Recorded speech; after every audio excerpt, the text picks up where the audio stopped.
When Nathan Jones was first announced as Southampton's new manager last November, the initial underwhelming nature of it was explained away by the fact that it was a data-driven appointment. There was still a lot of trust at that time placed in Rasmus Ankersen and Sport Republic, particularly due to how Ankersen succeeded at Brentford using a data-driven approach. But Nathan Jones completely failed, and he was dismissed after just 3 months. And this shows how data is not perfect and how making it out to be has sent Southampton to the Championship. Now, on paper, Jones seemed like a good appointment. The two main things that were talked about in fan forums and in interviews was that Jones had a great track record on set pieces and on defending. Two things that Saints were struggling with at that point in time and had struggled with consistently under Ralph Hasenhüttl. Now, over the course of the season, we've had multiple set-piece coaches, which is probably a big reason why we've struggled so much to defend them, and also why we struggled so much to attack from them. But Jones's record at Luton on set-pieces was very appealing and was reportedly one of the main reasons why we went for him. And also the fact that he would be able to organise our defence, and outside of a small period when we were beating the likes of Crystal Palace, Man City, Everton, and then we lost to Aston Villa, we were not conceding very many goals from open play. But outside of that, Jones really couldn't sort out our defence. He was religiously stuck to his back three, despite the fact that we clearly struggled to play it. And he was unflexible, and when he was flexible, he eventually changed back and just went back to his old ways. Another thing with Jones was that he was supposed to bring in fresh ideas and give a clean slate to the players who had fallen out of favour under Ralph. He was also supposed to have great man management skills, and that he could bring together the team and the squad and get them all pushing towards a common goal. But he further alienated players, the likes of Duje Koletikar, Mislav Orsic. He alienated coaches like obviously current manager Ruben Sellers, and in his last week he reportedly had fallen out with a great deal of the squad. So these fresh ideas weren't properly implemented. But the data said they would be. So how did it get it so wrong?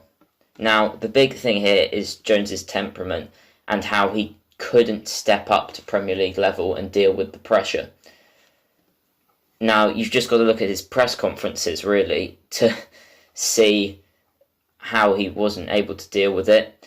There were a few. The main ones were the post-match interview with Adam Blackmore, the post-match press conference after we lost 3-0 to Brentford, talking about how he was being undermined by certain people in the village and saying wholly unprofessional things, digging out players like Romeo Lavia, one of our standouts. And this basically lost him all goodwill that he had with fans. And then in his pre-match press conference ahead of the Saints v Wolves game a week after, he further went on to say things like how he could have stayed in the Welsh mining community and become a PE teacher and married a nice Welsh girl, but he didn't. And that's nothing against Welshmen, but he just wanted to challenge himself. And why he came out and said these things, no one knows. But even when we were winning and in good form, I saw a tweet from Jacob Tansel today. It reminded me when we beat Man City in the Carabao Cup, far and away the best performance under Jones, one of the best performances I've seen from Saints in the Premier League, and could make an argument. Since we've been in the Premier League era, it wasn't a Premier League game, and you could make the argument that it was perhaps the best performance we've had since Koeman left. It was phenomenal, but Jones couldn't keep that up. But even when we were winning there, he used his post-match press conference to take a swing at the people who hadn't been backing him, the fans, and to take a pop at Paul Doswell, who was Havant and Waterlooville's manager, who had come out and criticised him on the radio. And this really showed that the just incredible level of scrutiny you're under at Premier League level, managing and playing, but particularly managing, because basically all the bad gets thrown at your door. He couldn't deal with it, and that much was clear, and that really is why he's out of a job, because it was clear that Rasmus Ankersen firmly believed in him. The data backed him up. On paper, it seemed like a good appointment, but the data couldn't predict the fact that his personality would clash so heavily with managing a Premier League club and with the players. So data may get the how of football, but it will never get the why. And this is why I don't agree with people who say there's no room for sentiment in football, because appointing Jones was a cold, calculated decision. And while we were right to replace Ralph, and perhaps sentiment blinded us to keep him on for longer than he should have, turning to Jones was just swinging the pendulum completely in the other direction. It was a decision that didn't take personality or sentiment into account, and emotion is a massive thing in football. And of course, at the highest level, emotion is going to drive managers' decisions sometimes, because in the heat and pressure of a match, they're going to make wrong decisions or right decisions based on them getting worked up, based on them being human and having emotions, and the data couldn't predict this here.